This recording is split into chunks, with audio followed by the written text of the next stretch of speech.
Good morning, students. Now today we'll see exercise number 13, that is on page number 270 in your textbook. Now you have to also read with me this example.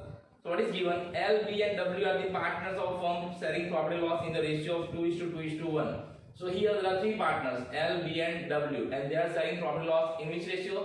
2:2:1.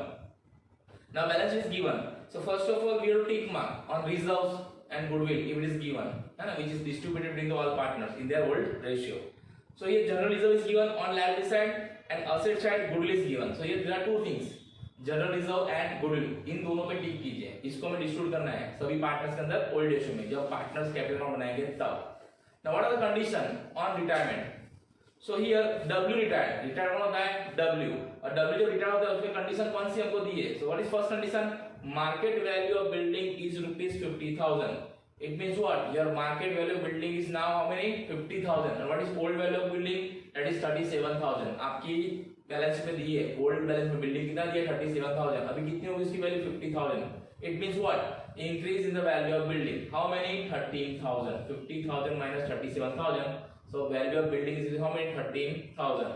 So whenever increase in value of building, it is recorded reduce account credit side. That is by building account 13,000. और दूसरी effect कब देंगे हम जब balance sheet बनाएंगे तब हम पुरानी वैल्यू जो बिल्डिंग की 37 उसमें प्लस करेंगे 30,000, तो बाहर कितना आएगा? 50,000. Now second, machinery is valued at 90% of its book value. अब मशीनरी की वैल्यू कितनी है? 90%. इसका मतलब क्या? 10% डिक्रीज हुई है. अगर जब आपको परसेंट 100 के अंदर दिए है ना, बिलो 100, देन इसका मतलब क्या है? जितना परसेंट कम दिया है उतना वैल्यू क्या हुआ? डिक्रीज हुआ है. आपको ये समझना है. सो 90% वैल्यू हो गई तो कितना डिक्रीज हुआ? 10%.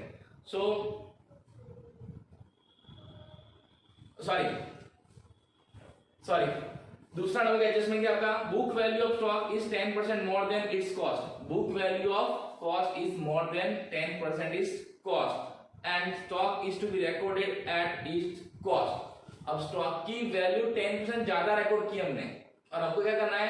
कॉस्ट प्राइस से रिकॉर्ड करना है. तो हमने पहले भी एडजस्टमेंट देख लिया था, जब स्टॉक की वैल्यू ज्यादा होती है तो क्या करना है? रिवर्स अकाउंट में डेबिट से लिखना है और स्टॉक में से माइनस करना है. लेकिन कितना अमाउंट? तो आपको यहाँ पे ऐसे एज्यूम करना है, सपोज स्टॉक प्राइस इज 100 और 10% इज मोर, तो हाउ मेनी टोटल वैल्यू? 110. अब आपको यहाँ पे 110 वैल्यू है तो वैल्यू कितनी है? 5500. तो अगर 100 वैल्यू है तो कितना आएगा? Cost price. तो आपको कॉस्ट मल्टीप्लाई करना है तो कितना आंसर आएगा आपका? 5500 into 100 divided by 110. तो आपका आंसर आएगा 5000. यानी स्टॉक की वैल्यू कितनी है? 5000 है. आपकी स्टॉक की वैल्यू कितनी है? 5000 है ना. और आपने कितनी वैल्यू से रिकॉर्ड किया है? 5500 से. तो हमको पता है स्टॉक की कौन सी वैल्यू लेनी है? जो कम होती है वो. तो यहाँ पे क्या होगा? स्टॉक की वैल्यू 500 क्या होगी? डिक्रीज होगी, है ना. तो यहाँ पे स्टॉक की वैल्यू जब डिक्रीज होती है तो क्या करना है? Reverse account debit side to stock account how many? 500. तो जब भी आपको ऐसा दिया है कि स्टॉक की वैल्यू क्या है? ज्यादा है, stock value is more than its cost, तो आपको क्या करना है? ऐसा एज्यूम करना है. Suppose price is how many? 100 and 10% मोर, तो कितना होगा? कॉस्ट प्राइस आपका 110, है ना. और आपको क्या करना है? यहाँ पे अगर 110 है वैल्यू तो वैल्यू कितनी स्टॉक की? 5500. तो 100 वैल्यू होगी तो कितनी स्टॉक की वैल्यू होगी? वो. तो क्या करना है? 5000. समझ में आया? तो इस तरह से 500 क्या होगा? माइनस होगा, यानी हमारे स्टॉक की वैल्यू 500 ज्यादा है. ये आपको समझ में आना चाहिए. तो 500 ज्यादा है तो क्या करना है? रिवर्स अकाउंट डेबिट साइड और स्टॉक में से क्या करना है? एसेट में माइनस करना है. व्हेनेवर मोर देन, आपको क्या बोला? More than. अगर लेस देन होता ना तो रिवर्स में क्रेडिट साइड लिखते, है ना, और स्टॉक में प्लस करते हैं. लेकिन मोर देन है तो क्या करना है? रिवर्स में डेबिट साइड. और आपको ऐसा एज्यूम करके फाइंड करना है. जितना परसेंट ज्यादा है, हमारा 20% बोला था, यहाँ कितना? 20% होते तो 120, तो 120 5500 तो 100 हाउ मेनी? 30% बोला तो 100 प्लस 30 कितना? 130. तो 130 5500 तो 100 हाउ मेनी? आपको जितना परसेंट बोला है उतना परसेंट आपको 100 में ऐड कर देना है, और जो वैल्यू आती है उसकी वैल्यू उतनी है. आपको जो बैलेंस में दिया है वो लिख देना 5500. तो 100 पे कितना आप क्रॉस करोगे, जो आंसर आएगा वो आपका वैल्यू होगा, और जितना कम वैल्यू होगा उतना आपको रिवर्स में लिखना है? Debit side. बराबर. यहाँ 5500 बुक वैल्यू है और आपका मार्केट प्राइस कितना है? 5000. तो कितना लेंगे हम? 5000. तो 500 कम करना पड़ेगा ना स्टॉक में से, तो 500 वैल्यू कम होगा तो क्या होगा? हमें लॉस होगा. Clear? Then personal expense of W is ₹500 was debited to profit and loss account. अब पर्सनल एक्सपेंस ऑफ W कौन है? पार्टनर। अब जब किसी पार्टनर्स के पर्सनल एक्सपेंस अगर हम फर्म से लेते हैं तो फर्म का एक्सपेंस नहीं है, उसको हम प्रॉफिट एंड लॉस अकाउंट में लिख सकते नहीं है, क्योंकि प्रॉफिट एंड लॉस अकाउंट में सिर्फ फर्म के एक्सपेंस लिखते हैं। तो जो पार्टनर्स के पर्सनल एक्सपेंस अकाउंट लिखते हैं पार्टनर्स कैपिटल अकाउंट में या पार्टनर्स करंट अकाउंट में डेबिट साइड। लेकिन बाय मिस्टेक हमने क्या किया है, पर्सनल एक्सपेंस जो W का पेड किया है फर्म से उसको हमने प्रॉफिट एंड लॉस अकाउंट में लिख दिया है। एक्चुअली फर्म का एक्सपेंस है नहीं। अब जो फर्म का एक्सपेंस नहीं है, जो एक्सपेंस फर्म का नहीं है, उसको अगर हम रिकॉर्ड करते हैं प्रॉफिट एंड लॉस में, तो हम जब रिजल्ट अकाउंट बनाएंगे तो क्या करना है, उसको क्रेडिट साइड लिखना है। उसको क्या करना है, क्रेडिट साइड लिखना है, जिससे हमारा क्या होगा, एक्सपेंस ऑफ इनकम कंसीडर कर लेना है। तो bye personal expense of W paid कितना 500, समझ में आया? 500 तो क्या लिखना है, क्रेडिट साइड लिख देना है। समझ में आया? तो आपको याद रखना है जब भी हम पार्टनर्स का पर्सनल एक्सपेंस फर्म से पे करते हैं और उसको हमने प्रॉफिट एंड लॉस अकाउंट में लिख दिया है, तो उसको रेक्टिफाई करने के लिए क्या करना है, रिवर्स अकाउंट में लिखना है, क्रेडिट साइड लिखना है, क्योंकि फर्म का एक्सपेंस नहीं है। अगर फर्म का एक्सपेंस है तो फर्म का प्रॉफिट बढ़ेगा ना, और फर्म का प्रॉफिट बढ़ेगा तो क्या लिखना है, रिवर्स अकाउंट में क्रेडिट साइड। और उसकी तीसरी बात कहां पे देंगे, जब पार्टनर्स कैपिटल अकाउंट बनाएंगे ना, तब पार्टनर्स कैपिटल में डेबिट साइड W के अकाउंट में 500 लिखेंगे और पर्टिकुलर से क्या लिखेंगे, by drawing, sorry to drawing, क्योंकि W का पर्सनल एक्सपेंस क्या हो जाएगा, उसका ड्राइंग। तो उसके अंदर क्या करेंगे, पार्टनर्स कैपिटल में डेबिट साइड जब बनाएंगे तब। क्लियर? तो आपको याद रखना है कि जब भी हम पार्टनर्स का पर्सनल एक्सपेंस फर्म से पे करते हैं, अगर उसको हम प्रॉफिट लॉस अकाउंट लिखते हैं तो उसको कहां लिखना है, रिवर्स अकाउंट में क्रेडिट साइड। ओके ना, उसके बाद क्या है, goodwill of the firm is valued at 80,000। अभी गुडविल का एडजस्टमेंट है जो हम कब देखेंगे, जब पार्टनर्स कैपिटल बनाएंगे तब। W का शेयर फाइंड करने के बाद उसको जो रिमेनिंग पार्टनर्स है L एंड B, वो उसके गेन रेशियो में डिस्ट्रीब्यूट करेंगे। उसके लिए आपको यहाँ पे LB gain, L will gain 5/14, B will gain 5/40 and W share of profit, यानी कितना गेन करेंगे L एंड B, वो आपको गेन दिया है। अब आपको गेन दिया है तो गेन के ऊपर से आपको क्या करना है, पहले गेन रेशियो फाइंड करना है ना, और उसके ऊपर से आपको ये जो गुडविल का शेयर है W का, वो देना है W को, और यहाँ पे गेन के ऊपर से आपको न्यू प्रॉफिट लॉस रेशियो भी फाइंड करना है ना। वो कैसे करना है बाद में समझाता हूँ मैं आपको। लास्ट में क्या बोला है, amount due to W is to be paid cash and the amount same amount will be brought by L and B in such a manner that their capital may remain in their new profit loss sharing ratio in the new firm।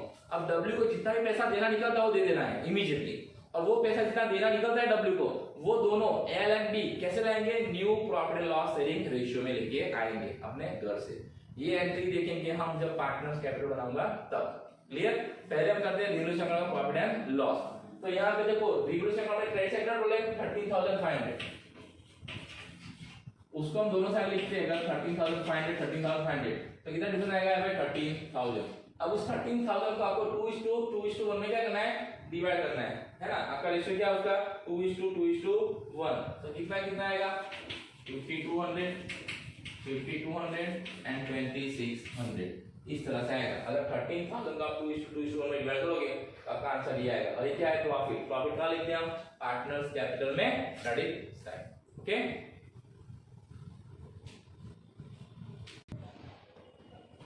Now we prepare partners capital account. और partners capital में आपको सबसे पहले पता है क्या करना है, we have to note down the capital balance of all partner, that is given in old balance sheet. That is how many, 20,000, 12,500 and W क्या है 5,000। सबसे पहले बैलेंस नोट डाउन करना है, उसके बाद जो रिजर्व दिए उसको डिस्ट्रीब्यूट करना है। कितना रिजर्व है 5,000, तो 5,000 को अगर 2:1 में डिवाइड करेंगे तो 2,000 एंड 1,000 है ना, 2,000 एंड 1,000। नाउ गुडविल जो आपको असेट साइड दिया है, गुडविल कितनी आपको दी है 8,000। अगर आप 8,000 को डिवाइड करते हैं 2:1 में तो कितना आएगा 3,200 एंड 1,600। 3,200 1,600 आपको डिवाइड करना है, ये प्रैक्टिस करनी है ना। 8,000 into 2/5, 8,000 2/5 और 8,000 into 1/5, तो आपका आंसर आ जाएगा। इसके बाद हमने जो प्रॉफिट फाइंड किया था रिवल्यूशन अकाउंट का, वो कितना था, सो 5,200 एंड 2,600, यहां तक हमने कर लिया है। और जो W ने 500 रुपये, W का 500 रुपये जो हमने पर्सनल एक्सपेंस बिजनेस से किया था, उसको हमने by mistake profit and loss account में लिख दिया था, तो उसकी एक एंट्री में रिवैल्यूएशन अकाउंट में क्रेडिट साइड दे दी, दूसरी कहां देनी है, डब्ल्यू के अकाउंट में डेबिट साइड टू ड्राइंग कितना 500, ये मत भूलना, समझ में आया। वैसे तो आपको एक साथ में सब अकाउंट बनाना है, revaluation account, partners capital, cash and bank, जैसे जैसे हम एडजस्टमेंट करते हैं उसकी एंट्री रिस्पेक्टिव अकाउंट में एक साथ में देनी है, लेकिन मैं यहाँ पे 1 बाय 1 अकाउंट बनाता हूँ, इसलिए मैं 1 बाय एंट्री करता हूँ। आपको एग्जाम में एक साथ में एंट्री करनी है, जिस टाइम आप रिवैल्यूएशन अकाउंट में क्रेडिट साइड की लगते हो 500 की, उसी टाइम आपको partners capital debit side W के अकाउंट में एंट्री दे देनी है। जिस टाइम आप रिवैल्यूएशन अकाउंट में क्रेडिट साइड एंट्री करते हो असेट्स की इंक्रीज की वैल्यू की, सेम टाइम आपको बैलेंस शीट में उसकी वैल्यू प्लस कर देनी है असेट साइड, समझ में आया। Now value of goodwill is determined how many 80,000, तो गुडविल का वैल्यू कितना है 80,000, तो सबसे पहले W का शेयर फाइंड करना है, तो कितना है W का शेयर, तो 1/5 का ओल्ड शेयर कितना आएगा 16,000, यानी ये 16,000 कौन देगा उसको, B, L and B, L and B W को ये 16,000 गुडविल का है वो गेन रेशियो में देगा, तो वो गेन शेयर दिया है तो उस पे से आप गेन रेशियो फाइंड कर सकते हो, तो 5/40 एंड 3/40 आपको ऐसा दिया है 5/40 एंड 3/40, तो गेन रेशियो कितना है 5:3, ऐसा हम लिख सकते हैं। तो आपको इस 16,000 को 5:3 में डिवाइड करना है, अगर हम 16,000 को 5:3 में डिवाइड करते हैं तो 16,000 एंड हियर आल्सो 16,000, तो 5/8 एंड 3/8, तो कितना आएगा यहाँ पे 10,000 एंड यहाँ पे 6,000, है ना, यानी L का देगा 10,000 देगा और B कितना देगा 6,000 देगा, क्योंकि दोनों गेन करते हैं। अब आपको पता है इसकी एंट्री कैसे करते हैं, जो पार्टनर रिटायर होता है उसके अकाउंट में क्रेडिट साइड, तो यहाँ पे W के अकाउंट में क्रेडिट साइड L कितना देगा उसको 10,000 और B कितना देगा उसको 6,000, यहाँ पे L कैपिटल यहाँ पे B कैपिटल, और जो पार्टनर्स रिमेनिंग है उनके अकाउंट में डेबिट साइड, तो L में यहाँ पे डेबिट साइड कितना आएगा 10,000 और B में कितना आएगा 6,000, यहाँ पे क्या लिखेंगे W कैपिटल अकाउंट। अब हमने सारे एडजस्टमेंट देख लिए है ना, इसके बाद सबसे पहले क्या करना है आपको, जो पार्टनर्स रिटायर होता है W उसको ने कैश में पेमेंट किया है, तो उसका कितना कैश दिया है वो फाइंड करना है, और वो कैश रिमेनिंग पार्टनर्स अपने न्यू रेशियो में ब्रॉड करेंगे, समझ में आया। तो सबसे पहले W को कितना पैसा देना है वो देखते हैं, तो W का हम क्रेडिट साइड रोल करते हैं, अगर तो क्रेडिट साइड रोल करने कितना आएगा 24,600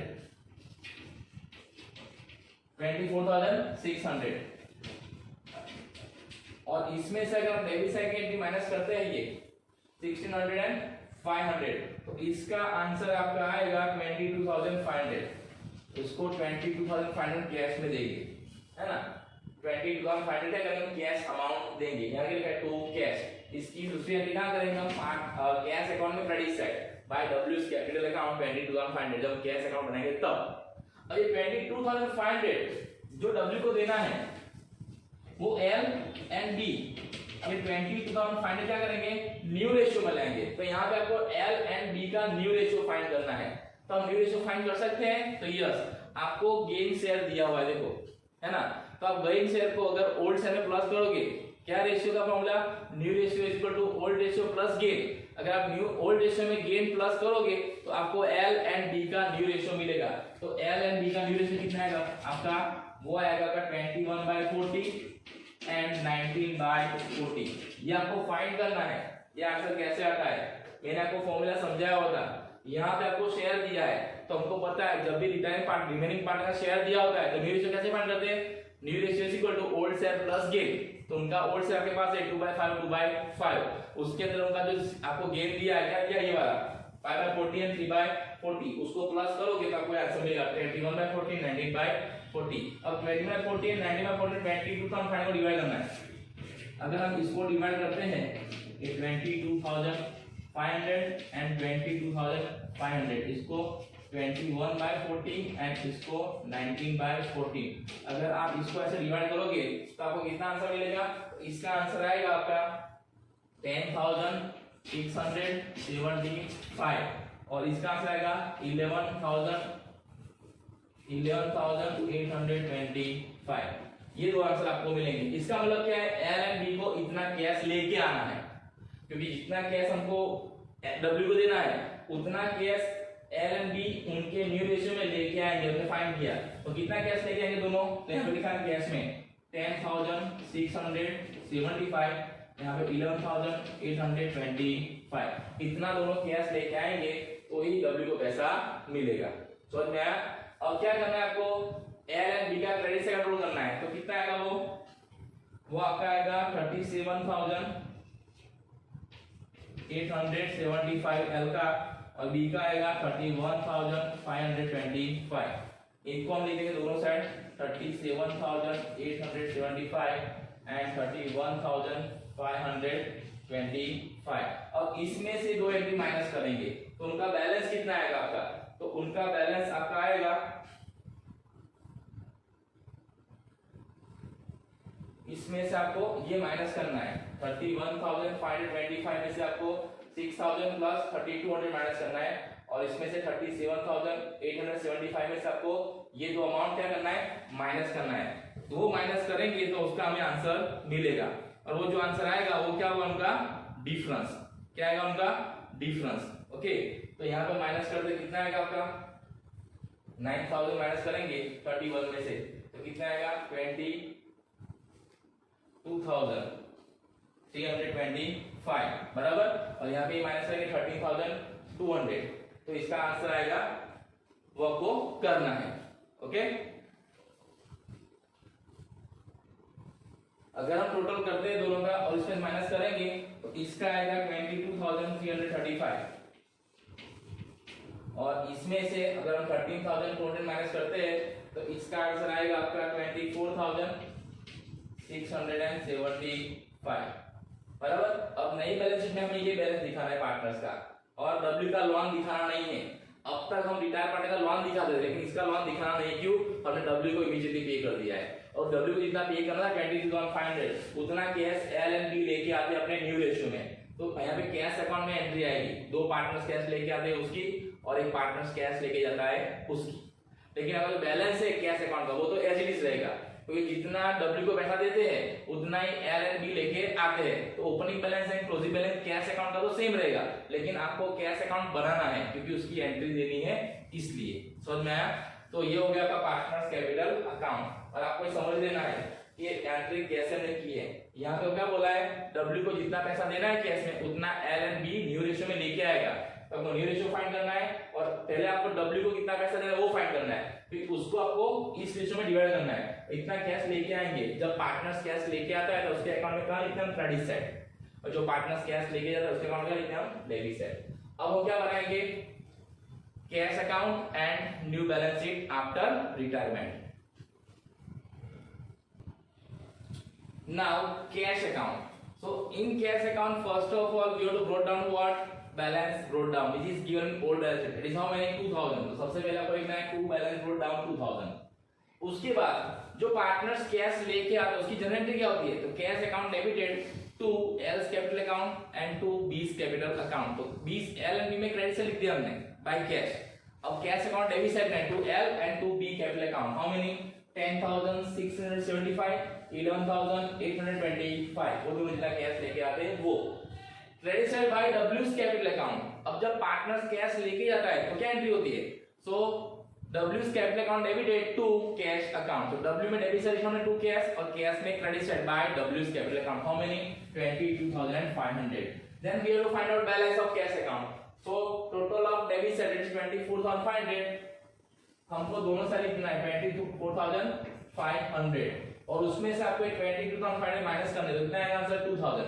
अब नई बैलेंस शीट में आपको कैश बैलेंस कितना दिखाना है 2,000, तो आपको ये आएगा सर ओल्ड तो 2,000 था, न्यू भी 2,000, डिफरेंस क्या है, तो यहाँ पे क्या है, हमने ये एंट्री दी है कि एल एंड बी कैश लेके आता है और डब्ल्यू कैश लेके जाता है, उसकी एंट्री में कैश अकाउंट में दिखानी है। Clear? That's why we have to keep a cash account.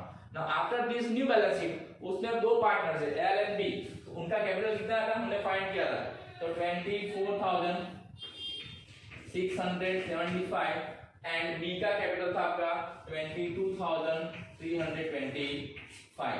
अगर हम इन दोनों का टोटल करते हैं तो कितना आएगा 47,000, दोनों का कैपिटल कितना है 47,000।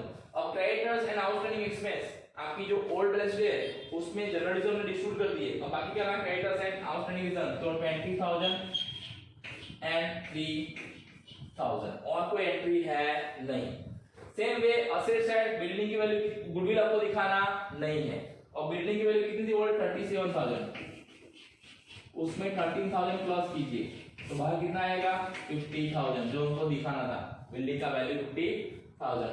डेटर्स में कोई एडजस्टमेंट नहीं, तो डेटर्स दैट इज 30,000 आपको एज इट इज दिखाना है, उसमें कोई एडजस्टमेंट नहीं है। स्टॉक, तो स्टॉक की वैल्यू कितनी थी पुरानी हमारी 5500, अब 5500 में से 500 क्या हुआ डिक्रीज हुआ है, तो बाहर स्टॉक कितना आएगा 5000, जिस वैल्यू से हमको दिखाना था, है ना।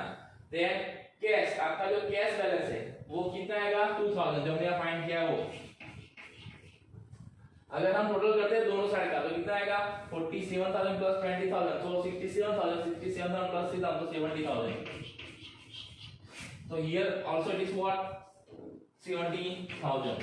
आपको टोटल चेक कर लेना है करेक्ट है कि नहीं है, clear. So in this way you have to prepare cash account and balance sheet after retirement. अब देखो यहाँ पे बैलेंस शीट में ज्यादा एंट्रीज नहीं है ना, पार्टनर्स कैपिटल में ज्यादा एंट्रीज नहीं है, लेकिन एडजस्टमेंट है जो आपको एडजस्टमेंट कैलकुलेशन करना पड़ेगा कि कैसे पार्टनर्स को कैश अमाउंट देते हैं तो रिमेनिंग पार्टनर्स कैसे कैश लेके आते हैं, और वो कैश कौन से रेशियो में लेके आते हैं वो लोग न्यू रेशियो में, और आपको न्यू रेशियो कैसे फाइंड करना है वो आपको आना चाहिए। इसलिए मैंने आपको एक्सरसाइज नंबर 3 करवाई थी, उसमें हमने 4 मेथड देखी थी, how to find out new profit loss ratio. समझ में आया, तो आपको ये यहाँ पे काम में आएगा। So today we have seen what exercise number 13। Okay, you have to write down all the notes. मैं जो भी नोट्स करता हूँ वर्ड पे आपको करना है, आपको न्यू रेशियो भी फाइंड करना है, लेकिन आपको समझ में नहीं आएगा कि 21/40 एंड 19/40 कैसे आया, तो आपको न्यू रेशियो फाइंड करना है और वो भी आपको नोट्स में लिखना है। Okay, so in next lecture we'll see next exercise. Now thank you and have a nice day.